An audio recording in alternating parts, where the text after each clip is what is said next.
Welcome to Agents Growth Academy. Class is now in session. I hope you're ready to grow big or go home. I've got the man in, we'll call him pink, salmon, orange, whatever it looks like on your screen if you're watching this. The man, the myth, the legend, Chris Greene from Flood Insurance Guru. He's the owner, the founder of Flood Insurance Guru, where he provides coverage for now and education for the future. After buying a house in a flood zone 12 years ago and having a terrible experience with it, he spent the last 12 years helping property owners, real estate agents, investors, business owners avoid the same thing that he went through. He's a good storyteller. We were talking off air a little bit about story brand, and he is, in my mind, the content master. So welcome to Agents Growth Academy, Chris Greene. What's up, my friend? Thanks for having me, man. Yeah, I'm excited you're here. Where'd you get that snazzy jacket? I got it at Kohl's this weekend. I was trying it on as a joke, as a tribute to David Carruthers, my buddy, for his 50th birthday. And I was just taking pictures, tagging. And then I liked the jacket so much, I actually went back and got it the next day and said, look, I think this will pop out in our interviews, it'll pop out in our videos a little bit. It's outside our brand colors, but it's something different, especially when you add the black. Dude, like you need anything to pop out. The first time I met you in Kansas City, like a year and a half ago, whenever that was, you popped right out. I think you came over and I don't remember if you bear hugged me or like almost Yeah. broke my hand shaking it. You were, you, it was a supercharged introduction. So no, I'm excited. So listen, content creation for you, Flood Insurance Guru. When I think of Chris Greene and Flood Insurance Guru, you have put out a monumental amount of content. And one thing that I'm big on is create, captivate, and communicate. If you can do those things with your audience, you will win the day. You seem to have won the day. Was there an epiphany for you or like an aha moment where you said, okay, I'm going to do this thing and I need to do it through content creation? Yeah, so it was actually back in 2018 when I was still in the PNC world and we were dabbing in flood. Like, look, do we go full-fledged, whatever? I was Yeah. taking Nicholas Ayers' Major League Video course. And he says, hey, just do video for 30 days and let's Yeah. just see what happens, like consistently 30 days. Well, I had done like 10, 15 days. I had been doing video before this. I just hadn't been doing this consistently. So at the end of the 30 days, I saw a massive engagement in our business. I mean, I had Mm. been shooting videos in my daughter's dollhouse talking about roof coverage. I mean, I was, really kind of trying to get into some creative things. At the end of the 30 days, I saw a big impact. I said, you know what? I said, for the next year, we're going to do a different flood education video every day, and we're going to travel the country doing it. And as we got into the year and we started doing it, I started blogging, I started podcasting, and we started getting all these questions. I said, you know what? We're walking away from PNC completely, and we're going to do Wow. flood only. So we Wow. walked away basically from $1 million book of business and said, we're going to build this thing, and we're going to build it with Marcus Sheridan's They Ask You Answer. Is what I started out with. We're going to answer our customers' questions. We're going to obsess of them. We're going to be Mm. willing to do the things on our website that no one else is. If I'm answering someone's question, generally I'm going to be standing in their neighborhood addressing their issue. I'm not going to be standing in front of a green screen. So I got through 2019, 365 days and 365 videos in 365 days was great. I actually did an article with Insurance Journal on it. But we got to the end of the year and people kept asking us questions. I said, let's just keep this thing going. Well, I got the 500. Still kept getting questions. So I ended up finishing this thing earlier this year at 1,500 videos in 1,500 days. I'm still doing video every day during the week. Usually, Yeah. I usually have some post on our YouTube, shorts and things like that. I'm not doing it on the weekends and all that stuff anymore. But I didn't have a good strategy at first. So Yeah. strategy was terrible. I created all this content, meeting with the SEO person for a website. I said, look, you've done the hard work. You just haven't connected the dots. And so now we're reverse engineering our content strategy with, hey, how do we connect these dots? If this Mm. customer's viewing this, how do we make sure the next piece they get is the exact piece they need? Not just Yeah. some random video, but how do we really bring them to that journey? And so I'm really reverse engineering that with the content, with story brand, working with our story brand coaches, whether with the messaging and everything of, hey, how do we ask simple, stupid questions on our YouTube channel? Like, what is flood insurance? Yeah. Things that we assume that people know, but Sure. usually there's nobody out there answering the question. And so that's what we've been doing for the last 5 years. We've created about 5,000 pieces of information over that period.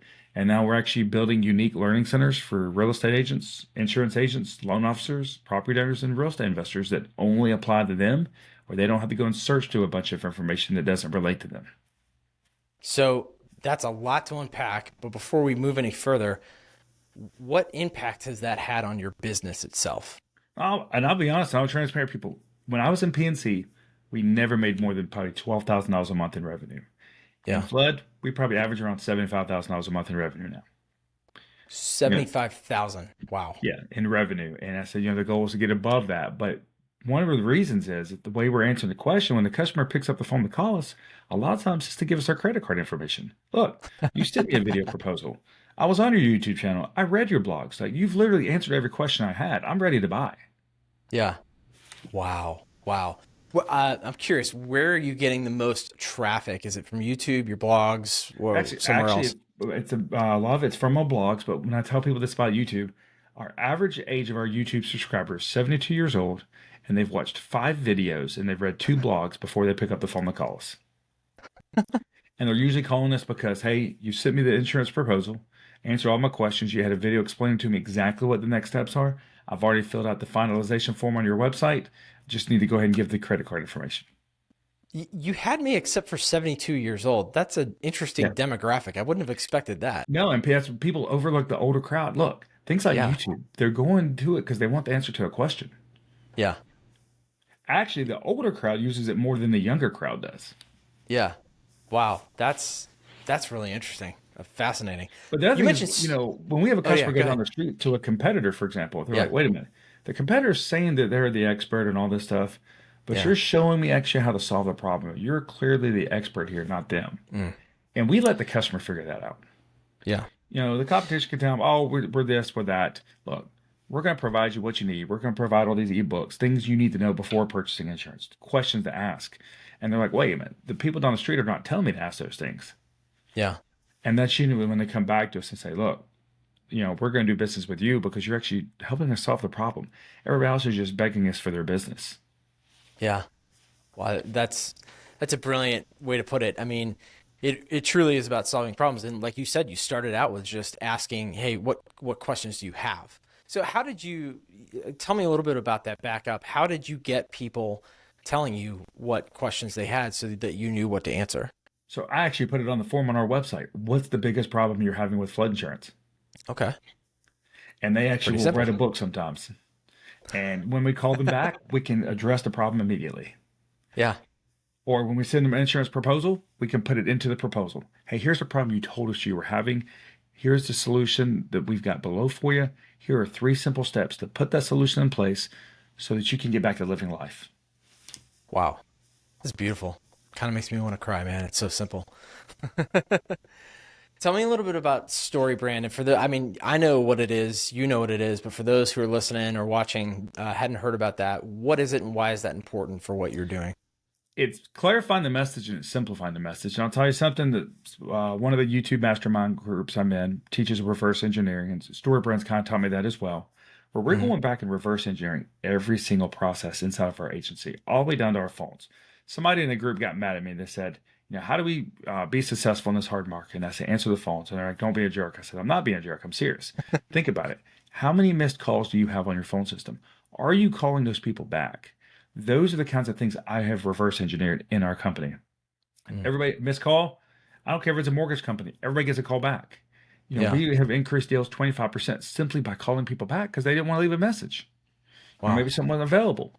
But Yeah. that's something people miss. And that's something StoryBrand has taught me, though, is, hey, how do we clarify the message and simplify it so that we don't overwhelm the customer? Things as simple as a script on the phone, as Yeah. simple as an email or a text message. StoryBrand will be part of every single thing we do, every part of messaging. We will simplify, we will clarify the communication internally and externally. So, and for those who don't know, Story Brand is a book written by Donald Miller, but it's also a concept, right? And you told me that you're taking flying lessons with him? No, it's called Flight School. So I've Oh, actually flight got a book. school. Yeah, I've got a When you book said back that, I was here. like, dude, seriously? No, he calls it Flight School. There's a book back here he recently released, and I recommend any business owner to get it because let's be honest, most agency owners suck as business owners because nobody ever taught us. And it's called How to Grow a Small Business. It goes through 6 areas. It teaches you, hey, these are the 5 bank accounts you should have: one for taxes, one for profit. Mm. How to fly the airplane. This is the marketing side. This is the sales side. This is the cash flow side. What he talks about is like, look, where most business owners get in trouble is the jet runs out of fuel and you have to circle the airplane for a while. I mean, circle the airport. Guess what happens when you run out of fuel? You got to crash. That's Yeah. where your reserve cash flow is there in case you have to circle the airport. Things get slow in a hard market, whatever. Yeah. Having those funds there because you put them away, it just is part of the process through the Yep. years that you don't have to worry about that. Now you survive when others don't. Yeah. His big thing is, I said, don't overrun the human brain. Here's the problem. Here's the solution. Here are 3 steps to put in place. Just like when someone says, hey, we have 50 insurance options, immediately the human brain shuts down. That is too much for me to process. We have options to 100 different carriers. I don't care if you have access to 100 carriers. I want to know that you have access to the 3 carriers or 3 options I need. Yeah. Brilliant. I love it. And so, as I said, I hired 5 story brand coaches. We have a copywriter who has been phenomenal. Wow. Probably the best copywriter in the story brand community because I even went and verified. Look, I just want to make sure we're making the right decision. Or you can't beat Yeah. her. We Yeah. went and decided to do a new logo to really make things clarify things, I simplify saw things. that, by the way. It looks good. Thanks. We hired Yeah. the same company to help us with a brand guide and colors. And then we hired a designer for the website, mixed with our development team, a store brand SEO coach, and data scientists to help us understand, hey, where are we losing customers on the website? Where do we need to adjust things on the website? Things from the bottom move to the top, vice versa. Like, where are we Yeah. losing them? Where can we localize content? Maybe where our competition's not. Your competition may be creating content for the state. Let's go create content for the zip code and just blow them out of the water. Yeah. So That's those are brilliant. things that StoryBrand is teaching me. Now, as I said, it's a process you go through, but honestly, I think I'll keep most of our StoryBrand coaches forever. Like with our copywriter, I do coaching calls with her once a month, just going through email writing, understand the controlling idea on all these different things. This morning, I had her go through one of our flood risk assessment tools on our website. Say, hey, I just want to focus on the copy. So we focused Yeah. on the copy, and we actually wrote an automated follow-up email when they submit the form. Wow. That's awesome. I love the automation. But off air, you were telling me just what was the tool that you're using to like chop up your content into micro It's content? called Get Munch. Get Munch. Yeah, Okay. it's pretty cool. You Yeah. can do it for TikTok. You can do it for YouTube, whatever. You select it right there. That's actually where all my LinkedIn content's coming from right now. Yeah. And then Oh, I'm that's going awesome. to HubSpot and generating a blog to go with it. It's beautiful. So, thinking about like the people who are listening to the show are agents, agency owners, and they're trying to think, okay, like he's got flood insurance. How could I do this? What could I possibly do as an independent agent who's maybe trying to go after either a particular niche of business or a particular coverage that they want to double down on? Like, what would your advice be to somebody who wants to start that process? My first recommendation would probably be to go out and do some research and make sure there's enough demand for it. Yeah. You don't want to get into a niche where there's no demand or Yeah. there's no, you're not going to be able to sell policies because it's something so rare that never comes Yeah. up. Now, honestly, most people probably would have said that about flood outside the coast. Actually, most of people tell me, like, look, it's not going Yeah. to work. You're going to fail. There's not enough demand for it. Well, guess what happens? If there's not enough demand, you've got to find a way to create demand by letting people know they have a problem before Yeah. they know they have a problem.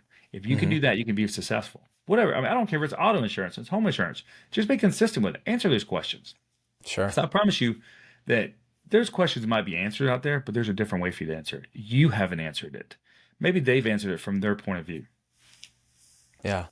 That's a Or good point. reaction videos is a big thing that Yeah. my YouTube coach is teaching me now. Hey, do a video reacting to this particular video. Do a video reacting to changes in the insurance market, these insurance carriers moving out of state. Hey, how's that going to impact you? Hmm. Different things like that are easy ways to create content. Yeah. Yeah, and something you said too is like the fact that no one else is going to tell it like you tell it. You have your own perspective, you have your own life experience, you have your own stories, and you have your own clients that have their own stories that can trump anything anybody else is trying to do. Even if somebody's already, like if somebody said, I want to go after cyber, that's all I want to do. You say, well, somebody's already doing it. Well, it doesn't matter. Like they're not doing it the way you do it. I mean, when I got into the podcasting arena for insurance, James Jenkins, like he was one of my first guests, and he's a great guy. I love him to death. When he gives me hugs, he really does crush my spine. Yes. He's a massive man. I appreciate that. But he took me to task after we hit end on the first recording, and because I said, hey, who should I have as my next guest? And he was like, well, what's your show about? And I was like, dude, we just recorded a whole episode. And like, long story short, he was basically like, Jim, you need to figure out what the purpose of this is. What does this look like 10 years from now? Yep. And not only that, like, how can you do it differently than everybody else? There's already a lot of insurance podcasts out there. How are you going to be different?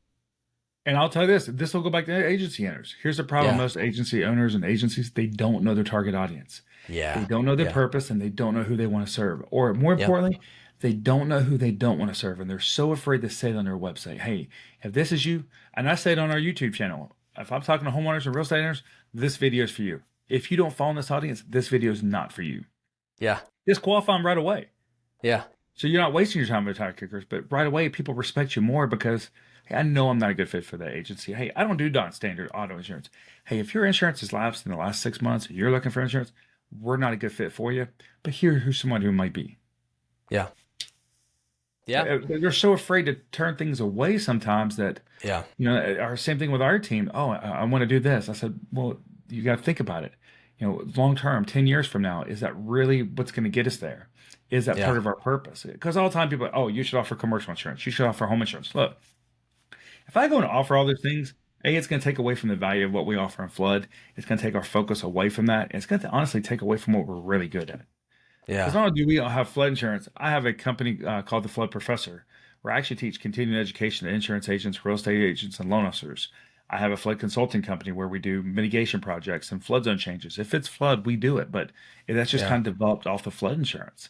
I Yeah. wouldn't have time to do those things if we were trying to do home insurance and auto insurance. And honestly, we probably wouldn't make as much revenue either because of all the changes that are happening right now. Know what you're good at and double down on it, right? Yeah. It's brilliant. I love it. What's next for you? What's exciting that you're working on right now, besides like the story brand stuff, or is that it? Is that like what you're fully engaged in right now Yeah, for? I'm talking like fully engaged in it until 3 o'clock in the morning every night right now. Like writing the blog, like getting the blogs out, updating our blogs. But no, I mean, we're story branding from the top of the organizations to the bottom, combined with they ask you answer. And Yeah. so, first of all, hey, let's make sure the website's here. Hey, when a lead comes in, what's the first thing that happens? Are they getting a phone call from our team? Are they Mhm. explaining the next steps? Yes, they're getting an email. Perfecting that process of when a lead comes in, just creating an incredible experience. I love it when our team calls them when the form is filled out. They're like, holy cow, I submitted the form to someone else 5 days ago and they still haven't called me back. You called me within 2 minutes. Like really obsessing over those things and reverse engineering that process. Hey, what does this process look like? What does this process look like for renewal? What does the process look to get something as simple as a Google review? Literally, that's what I'm Mhm. obsessing over right now with our team is, hey, I've got to perfect the process. By perfecting the process, I'm bringing in the leads. I just need you to wow the customer. And what I also tell my team is, hey, look, there's 3 T's that one of my YouTube coaches taught me, and it's called things take time. Yeah. They're like, they beat themselves up because of results. I said, don't. I said, if you focus on the process, you'll never have to worry about results. There's 2 things in this world we can control every day. That's our attitude and our effort. Those are what Mhm. I call controllable variables. Let's not Yeah. worry about moratoriums and things like that. They're out of our control. Yeah. It makes a lot of sense. I think about, Right. Did our team, hey, did you send a video welcome to a customer just introducing yeah. yourself? Yeah. Maybe that's why the business didn't close. Like the business normally didn't close because we didn't follow the process. It wasn't the result, it was getting to the result that we had a problem with. Yeah. That's true. Yeah. Hyper focusing on process is something that I've quite candidly have been challenged with. And our head of administration and finance in our agency, she is all about process. Sometimes I feel like to a fault, but so often it comes down to, I want to move so fast on something, and she's like, whoa, whoa, whoa, we got to develop a process for this. Otherwise, how many people we have in our agency, we're spread out, like they're going to be doing things all different ways. If we don't have the one way, the SSI way or whatever it is that we're doing it. And that's actually why we created playbooks. Like I tell them, I said, Yeah. look, whether you've been with us 2 days or 20 years, you can go straight to playbooks. Know the exact process, but you can also explain the exact answer to the customer. So when the customer calls in, they get the same response every time. That's one of the biggest frustrations for customers. I got 20 different responses. Heck, that's a problem we have with the federal government when we call FEMA. We're getting a Yeah. different response every time, and it's so frustrating. Yeah. Creating that universal response for the customer, but now we're also creating a unique experience for the customer and the employee. So we're story branding internally, externally, where we're doing they ask you answer internally and externally, because what we're doing is we're answering the questions our team is asking us. We're creating playbooks for it. We're making their jobs easier every day. So what does a playbook actually look like for those who haven't experienced that before? I mean, all it is like a guide by document. For example, what is an Okay. agency fee? And Yeah. it's an explanation of what an agency fee is. Okay. Hey, So how it's do just I like a cancel a resource policy with tool. this carrier? Yeah. Or who takes this risk? Hmm. Or, can we, will flood cover this? Okay. Literally anything you can think of is inside the Yeah. playbook. Yeah.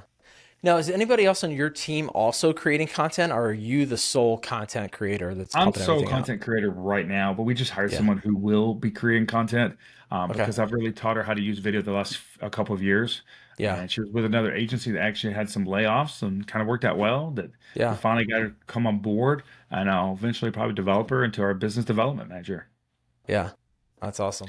But what will Yeah. I happen mean, once we get StoryBrand implemented, then she'll be meeting with our StoryBrand coaches probably 4 times a month on coaching calls of, hey, they'll work with her. Hey, if you're going to be doing commercial, residential, whatever, the coaches are only focusing on you and what you're doing, nothing else mhm. outside that.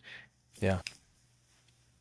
Yeah, it sounds like you've got it locked in, like you're laser focused on That's exactly actually what what our you're StoryBrand doing. coach says because I've never seen someone who's so passionate, but they're so focused on the process and critiquing it and just really about what the customer thinks about the through the whole process. Yeah. And he does it all in a pink jacket. Holy cow. And a poop hat sometimes, but I haven't worn it in a while. Why is that? I've just transitioned the brand a little bit. Like I tell people, sometimes it's time, it's time for the brand to grow up a little bit. I use it a little bit still on my YouTube channel, just like I used to wear a hat backwards and a t-shirt. And my wife was like, "Hey, why'd you try to change the logo?"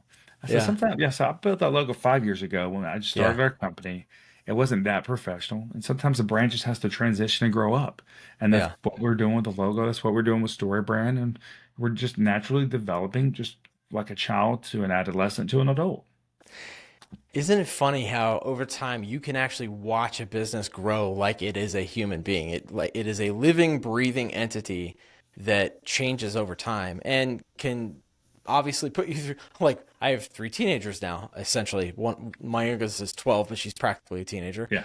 And it's like the hell they put you through. But you learn from it, you grow from it, and I'm sure. And that's one question I'd ask you is like, what's one of the biggest mistakes you've made that you've learned from through this whole process? No content strategy. That's the Okay, biggest thing, and not hiring coaches. okay. Tell me If about I no had to go back content over, I would strategy. hire coach. I would hire coach day one because we've always had this goal of, hey, how do we generate $1 million in revenue a year? Well, guess Yeah, what? We instead of struggling for 3, 4 years, we could have put that money into a coach and probably done away with a lot of that struggle. yeah, that that makes And the sense. mindset of thinking of things as an expense versus an investment. Hmm. Like our people are investment. StoryBrand is an investment. It's not an expense. Uh, Yeah, phone system even really is an investment, not an expense. yeah, and especially the Much as I hate people. to say it, probably my CPA is an investment, not an expense. You don't want to make their head get too big. But it's really a mindset change of expense versus an investment. Not what's going to happen tomorrow, what's going to happen in the next 10 years. What am I doing today and tomorrow to get me to the next 10 years? Yeah, that makes a lot of sense. A lot of Because I mean, we sense. have a team of about 7 VAs now in the Philippines, and then we've Hmm. got, basically 3 licensed people here in the US. That's right. You were one of the first people I talked to that had really gone all in on VAs when I met you a couple of years ago. Yep. Tell me about your journey with that. How has that helped you guys I'm gonna give grow? Cover Desk a huge plug here. So I'll tell you, I Okay, originally go got into for it. VAs on my own back in like 2018. Yeah. Tried to do it on my own. Hired somebody. It didn't work out. Paid them for the whole month. Say, hey, here's it didn't work out. Here's pay for a whole month. They ended up hacking our PayPal account somehow because that's how I paid them. Ooh, Hacked into my Microsoft Office. Ended up trying to pay themselves $2,000 to our PayPal. It just wow. so happens that I was on the phone with PayPal and they could track the IP address. We had to get the Philippine government involved and everything. Well, Andy What? Priestman at CoverDesk walked me through this whole process of, hey, here's how you correctly pay it. Here's the process. So I ended up using CoverDesk for 4.5 years. Now, I don't use them today. and it has nothing to do negative with them. What Yeah. happened was I was building a house. I had a custom cost, and I actually had built a contact with one person over there, and Yeah. so we just went to that one person, and that we had at the time because we couldn't use their VAs, of course, because of our contract with them. So we had to let them stay with Cover Desk, and we basically just hired people within their circle or people similar to them. Maybe someone Sure. who lost their job as a school teacher, or what we would do is we would go to Online Jobs PH and we would hire people who had experience with HubSpot, which was our Mm. CRM. We felt like that was the hardest learning curve. So if we could take that off the table, we could really do well. So now we have a kind of a content writer that helps us a lot over there, really a VA manager. Hmm. We've got a renewal specialist, we've got a quoter, we've got a phone specialist. I've got two video editors over there. Wow. Holy cow. Yeah, And and so that's, like I send my videos out to my editor. They only edit one video a day, but they do a pretty good job. Sends it yeah. back to me, then I throw it in to Get Munch. We got our shorts, we got all that stuff. And so they're just editing one video a day. I get my blog ready. I take it to my content manager, say, hey, we need to add images, make sure tags and all this stuff is done. He messages me, says, hey, it's ready to publish. Or Wow. I got a presentation to make. My content writer will go and write that presentation for independent insurance associations for me. Hey, say, hey, here's your 3 hour PowerPoint presentation that you needed. Or even for my wife who works on her master's, she needs help with something. Hey, I can't figure out how to use Canva in this. She goes straight to our VA team and they'll help her with it. Yeah. But I also tell our team this. I said, look, you're here in the US, they're in the Philippines. There is no difference between the two of you. We will be on video with each other throughout the Yeah. day, and we Yeah. will not treat each other different because just because they're over there, they have a different role. It doesn't make you any better than them. In fact, Yeah. they may be more of a crucial role than you are. Sure. And I even have one of our VA on board our new employees when they're learning HubSpot. I've had one of my VAs teaching them HubSpot the last 3 days, and she's like, "Man, they're so good." Like I said, well, they used to be school teachers and they lost their job during COVID, and that's how a lot of them ended up coming to us. Or we look for people who were former school teachers. One reason is that English is very good. Mm. And what Yeah. most people don't know is over there, actually, English is the native language. There is another language over there, but the reason English is because they know that eventually one day they're probably going to end up in call centers or something like that. So they Sure. teach English throughout school and everything else. And so Yeah. I am actually obsessed over accents and things like that. Now, I have found some people with the accents aren't that good, but their work ethic is phenomenal. And so we have Yeah. them on the back end. Yeah. Wow. And when we hire a licensed person, we go and hire a VA to go with them. And they are a team together. Wow. Wow. Man, you're kind of blowing my mind with some of this stuff. I mean, the amount of outsourcing that you're doing. I mean, you can call it outsourcing, but I love the way that you humanize it. I mean, it doesn't matter that they're on the other side of the world. Like they are still human beings that are doing a damn good job for you and probably better than some of your other people that are here, it sounds like. Yeah, I mean, and like, guess what? Just like our team here in the US, they get a week of vacation every quarter. Yeah. Wow. I mean, That's that's a awesome. requirement. Hey, you got to take your week of vacation every quarter. That's part of our mental health plan here is you got to take a week of vacation every quarter. Wow. It's fantastic, man. You're a darn good human being. I appreciate you. Thanks. I've learned the hard way. Grant Botman has taught me that through his book. It's not about your paycheck. Yeah. I've learned a lot of that through Story Brand of, Mm. just being, I hate to use the word manager, Yeah. being a better leader, manager, but, really trying to be in their shoes. As I said, not treat them like an expense, treat them like an investment. And I think we could all take that advice as far as Like paying people. treating Like, people like an oh, I got investment. away with paying them this. No, pay Yeah. them what they're really worth. Overpay them, and I promise you, you may never lose them. Yeah. Like my office manager or my commercial personnel, she goes, you don't understand how much I enjoy working here. And I guess one reason is because I removed commission from our organization about 4 years ago. So it's not sales driven. Instead, Huh. everybody gets a base salary, everybody gets a portion of company revenue. So as the company grows, so does the paychecks of our entire team. And so they're always looking out for healthy company growth, things like Google reviews. And, we still do bonuses when we hit certain levels and things like that.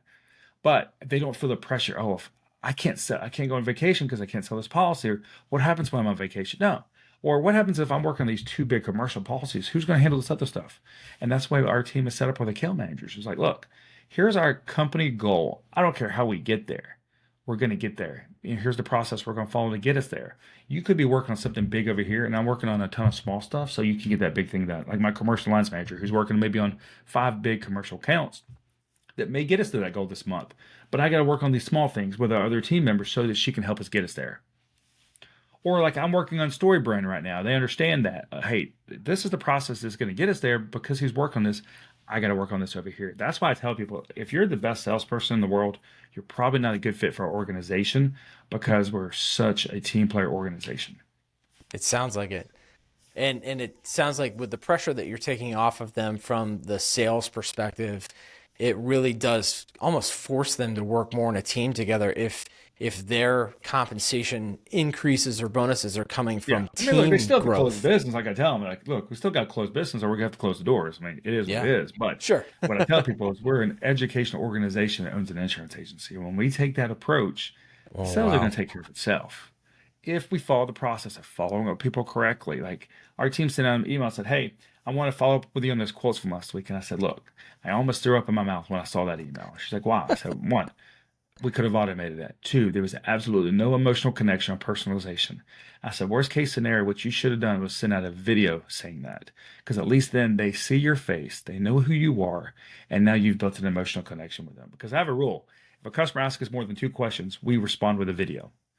Hmm. We mention them by name and we mention the questions we're answering for them. We know when they watch the video, they can share the video, and immediately they know that somebody's behind that email. This is brilliant. I don't know if you can see me. Like I keep reaching forward because every time you say something that's a golden nugget, I hit M on me on my keyboard to mark it for later.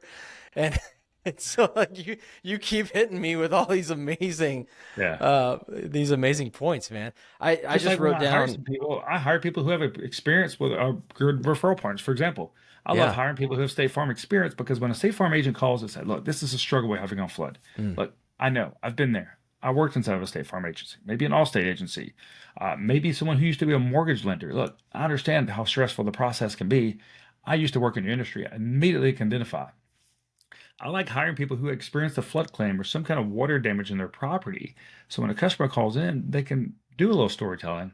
They can show them that. Just like when people come to me and I say, look, I know how you feel. I bought a house in a flood zone. I did a flood zone change on my personal property. And that's exactly what I've been doing for the last 12 years is helping these people with these flood zone changes. It shows them the authority, shows them the empathy, but it also shows them that they're in the right place for someone to help them. yeah. It's brilliant. I love what you said about being an An educational educational organization that offer, organization yeah. that offers insurance. That's what a brilliant So way that to used to look be our at it. tagline. And then our story brand coach said, look, I understand your education, but what happens is you can't figure why people will come to you. So let's go with Yeah. something different. So I came up with coverage for now, education for the future. And she joked with me. She goes, I feel like you should send me a check. I said, you probably should at $400 an hour. I'd really appreciate it.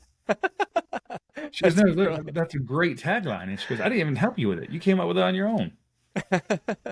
You're a big boy now, Chris. Good job. Well, no, that's what she's because she's got a course going on. She goes, look, you don't need my course. Like the way you're Yeah. developing with StoryBrand, you're going to be a StoryBrand guide one day. Wow. Is that one of your goals? And I would say my goals, but I feel like I will naturally transition there of not Yeah. necessarily helping insurance agents, but look, our ideal audience with real estate agents and loan officers, the way we build stuff out. Naturally, we may become a coach and help them down that journey. Look, we went down this a few years ago. Just like I'll eventually probably create a content creation course. So look, here's the case study of our company over the last 5 years. Yeah. Or here's why you should trademark a company. And here's how you go through the process. Here's what happened to me and how it cost me almost $75,000 over a 4 year period. Wow. Yeah. God, you got so much going on, man. I don't know how do you only function on like 2 hours of sleep every night? I usually go to bed about 3. Get up. I roll into the office about 10:30. Oh my gosh. I tell people I only work 10 to 3. I just do it twice a day because I work in Fantastic. 7 time zones. Yeah, well, And so yeah, true. I'm very strict with our mental health plan, and that is that our team works 9 to 5. I don't care what zip code you're in. Generally, you work 9 to 5. I think we have one person who works 8 to 5. If something Wow. comes in outside the hours, our VA team who works over those hours either handles it or I handle it. Yeah. That's the whole work-life balance for them. I said, you're not going to stress about, oh, something didn't come in. No, let the person behind you. And that's the reason why we hire people in different time zones. Hmm. It's the reason why we have a lot of teams in Alabama is that they're available from 10 to 6 and 9 to 5 their time. Yeah. We've got someone, I mean, where they're VAs who are quoting until 8 p.m. at night. And so that when they come back in the next morning, things are ready to go. Yeah. Oh, that makes a lot of sense. You put a lot of emphasis on mental health. Is there something that, like some event or something that kind of happened in your agency that you decided like Well, this I is really realized working important for from us? home, I wasn't getting the human interaction, and that's why Mm, video is so important. And but what I've realized is too, we lost a really good team member, and I yeah. feel like I didn't focus enough on the mental health. We weren't on Mm, video enough with them.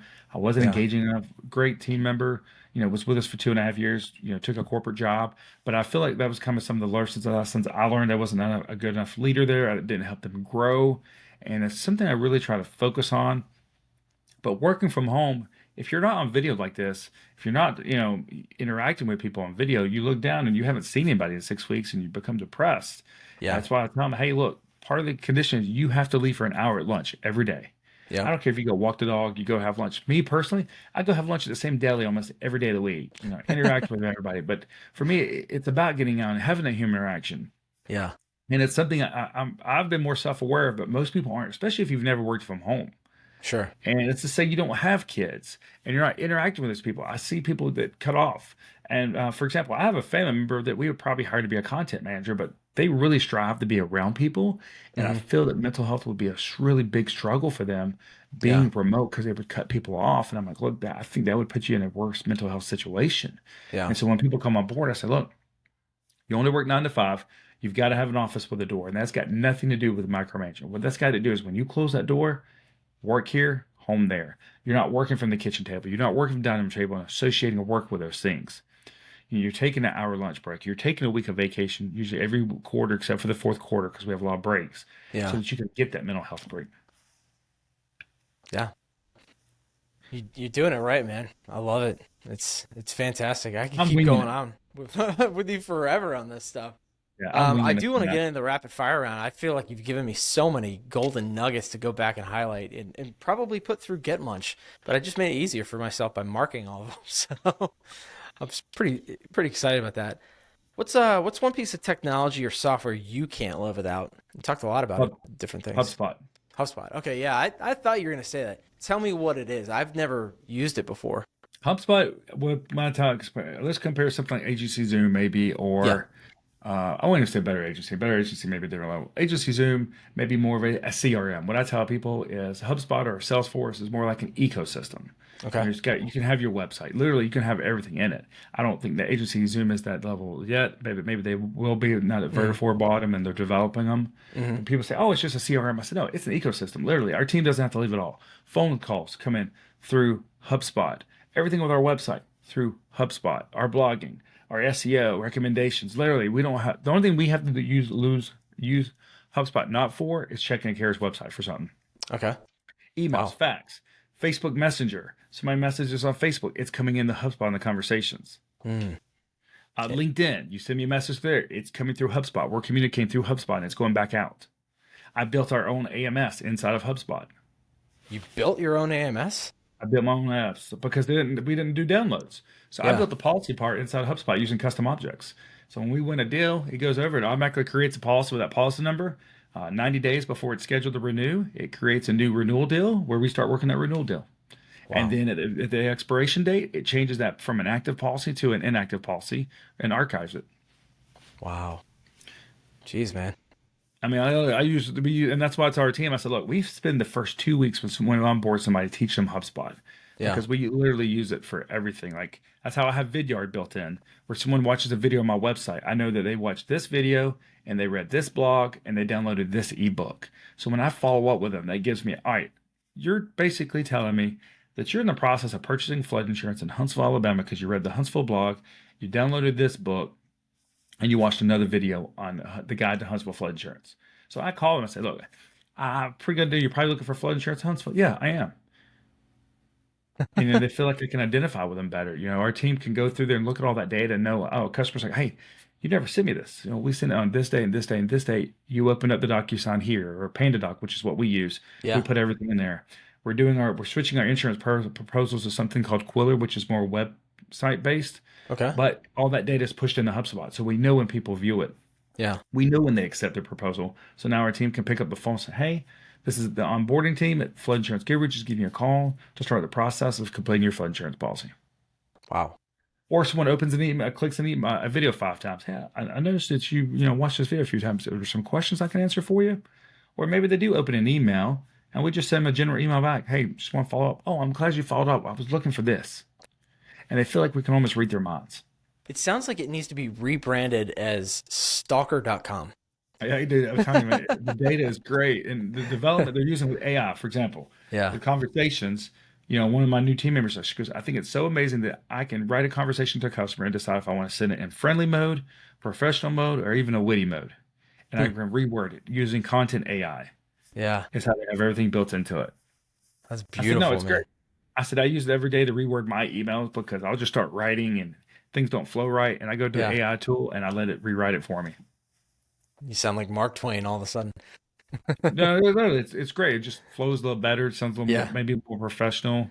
No, I totally agree. Using AI, what little I have, it definitely is just speeds up the process more than anything to help you get where you're trying to go What I tell faster. people, look, AI is not the tool belt. It's a tool in the tool belt. Yeah. The people who Yeah. use it as a tool belt are the people who will get left behind because Yeah. a lot of it's not accurate. We still need to humanize it. Yep. Like people who write a blog, the blog will be general, but what we do is we go back and we have very local cities. We research, hey, what are the suburbs in this area? What are the flood prone areas? Like I get so local with our content that it's not even funny. Yeah. It's awesome. What's But yeah, we love my team loves HubSpot. It went down a little bit today, but like we have a joke. If it didn't happen in HubSpot, it didn't happen. Look, and that's what I tell them. I said, look, if you didn't put it in HubSpot, I don't Yeah. know. Like just like when our calls come in, the recorded call that we use right now through air call comes in, message comes in, it's automatically recorded onto the customer's profile. Don't have to do anything. If I'm on the Wow. phone and I want to make a note on their file, I do it from the mobile app and it automatically downloads in the HubSpot. Wow. Man, that's pretty slick. All right. I'm definitely going to check it out. I know they're based out of Boston, which was where I went to school. So, And everybody uh, asked me my bill with HubSpot. I said, look, my bill with HubSpot now is about $3,500. And that's because I've added Operations Hub. And what that means is I can take any other app and basically can do anything I want with it because Operations Hub now has custom code. And so I can go and do whatever I need to. If I need a workflow done that, for example, that DocuSign does not have out there, I yeah. can do it with Operations Hub because of the custom code. Yeah. God, that's awesome.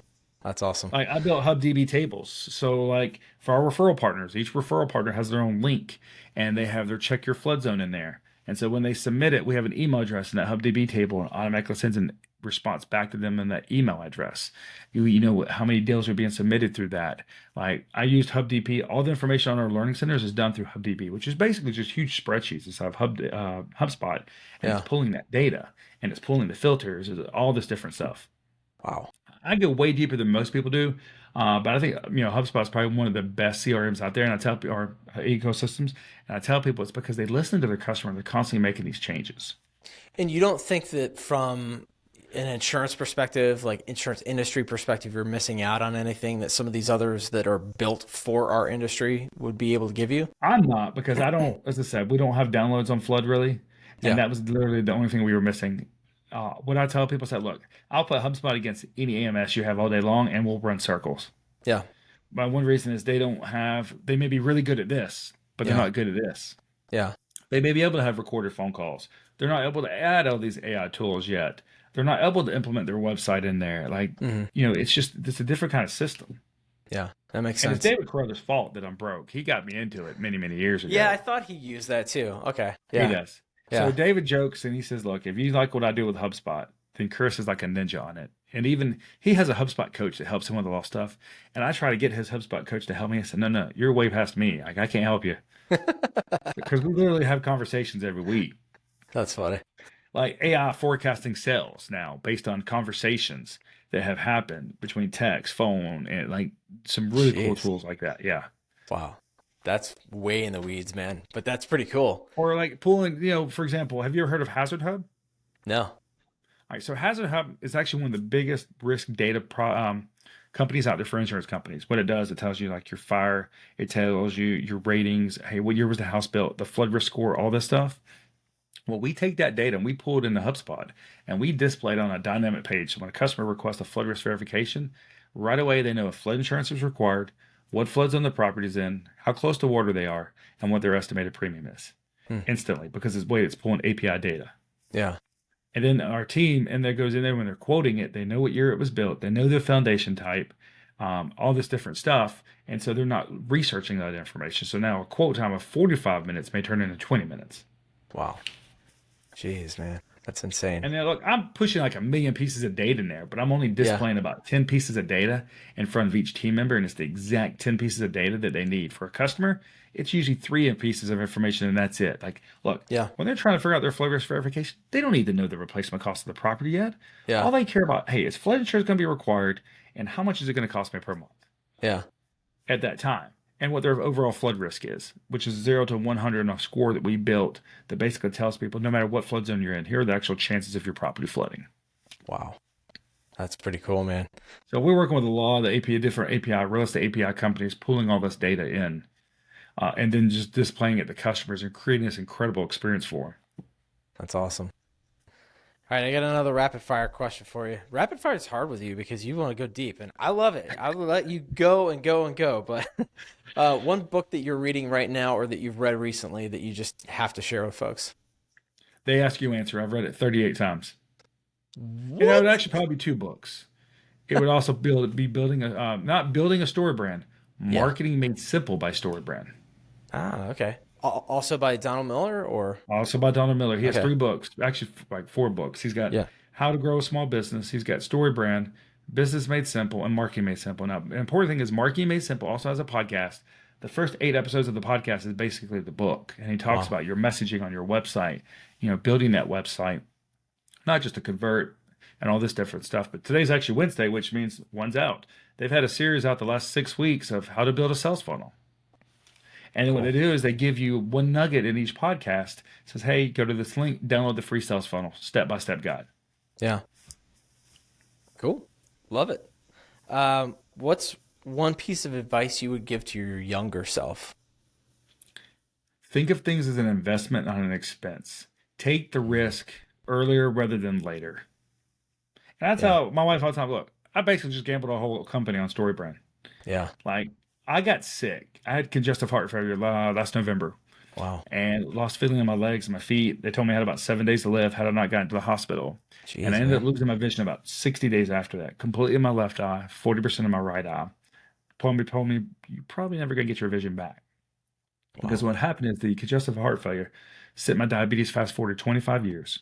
Hmm. And when it did, it took my vision, caused bleeding blood vessels. Well, I've had 6-inch injections put in my eyes every month for the last 8 months. I've had laser treatment done, and my vision went from 2100 to 2020. And I finally got it back. And then I was diagnosed with chronic kidney disease. Oh And my I started gosh. to lose my vision again because they stopped the shots. So I got to go back and get them again. Yeah. But in doing all that, what happened is I couldn't travel. And the way we were making a lot of our revenue was I was traveling speaking. So Yeah. we lost 70% of our revenue this year. And so I Wow. took a huge gamble with StoryBrand. I made this huge investment of a website and all this. I said, look, I'm making this investment because this is where I'm vision as being in the next 5, 10 years. Yeah. This is not about tomorrow. This is like, how do we survive? In this hard market, the way things are changing with AI and all this, Yeah. how do we survive the next, not just the next 10 years? How do we thrive the next 10 years? Yeah. How do we create an environment that people really want to come to work and enjoy what they're doing every day? Yeah. And so, yeah, I mean, we lost 70% of our revenue. And I did a podcast with Kerry Wallace about what happens when a small business owner gets sick. Yeah. That's an important one because I mean, it's like the shoemaker's kids never have shoes, like the insurance, like do you have the right insurance or not even the right insurance, but what kind of plan do you have in place for when people get sick or get knocked out and Yeah. can't perform? Yeah. And once that also goes back to why we hire VA to go with a team member that may has to be out. The Yeah. VA can keep the job going about 80%, and the 20% could be broken up. Yeah. Brilliant, man. Brilliant. I'm glad to hear that you're on the mend from the other stuff. I hope that this is gonna I hopefully get lost cleared up too. 60 pounds in about 3 weeks. Goodness. Yeah, I Holy had so much moly. swelling on my body that I went from 259 down to right at 200. And the doctor even weighed me 3 times and he even checked my numbers 3 times. He said, look, in my 30 years, I've never seen this happen. Wow. He said, I didn't realize you had that much swelling on your body, but I've Oh, never had someone lose that amount of weight in 3 weeks. dang, man. Wow. Well, you look good now. Yeah, I'd gotten to a point, I couldn't even get dressed. I had so much swelling on my body. Wow. Wow. Yeah, it was crazy. Yeah, we're all lucky to have you here, man. What's one final piece of advice or an actionable step that you would leave our listeners with today based on what we're Just talking do about? it. Like Mm, everybody overwhelms yeah. or I don't know where to start. Just start. Yeah. Video. I'm not sure what tomorrow's video is going to be about. Shoot today's video. Yeah. Just go, whatever plan of action you're putting in place, put it actually in place. What I tell people is this: look, the greatest idea in your head, the worst plan in place is better than the greatest idea in your head. Because at least the worst plan in place you're going to learn from. You're not going to learn from the greatest idea in your head because you never put it in place. Yeah. Sound advice, my friend. Sound advice. Chris, if people want to get more of you in their lives because they just can't go 2 minutes longer without having more Chris Greene in their lives, where do they go? Where do they connect with you? They can connect with me on my website, floodinsuranceguru.com. YouTube channel's the same thing. You can even email me, flood@floodinsuranceguru.com. You can find me on LinkedIn, find me on Facebook. Those are usually the places I hang out. I'm usually cooking something different, trying out one of my 12 grills on Facebook.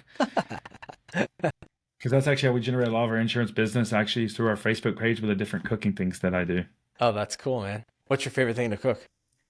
Actually, David Carruthers got me into making bacon a few months ago. Making I really bacon? enjoy the whole process of making bacon. It's a 10-day process. But it goes back to really enjoying process. Oh, that's funny. Wow. Yeah. It really is all encompassing in your life, But isn't honestly, it? sous vide is probably my favorite too. He got me into sous vide. He got me into a vacuum sealer. My wife is like, he's the reason we've been broke. So it's an ongoing joke that if my wife ever sees him, she's going to break his leg. David! Yeah. So, but I love a sous vide because I can throw dinner in it at 4 o'clock and throw it on the grill for 5 minutes, and it's perfect. That's phenomenal. I love it. Chris, it's been an absolute pleasure having you on today, man. I think this is going to be super, super valuable. With the amount of times that I hit M on my keyboard, man, I'm telling you, there's a lot of good stuff in here. So I really appreciate Thanks you for being having here. me, man. Yeah, absolutely.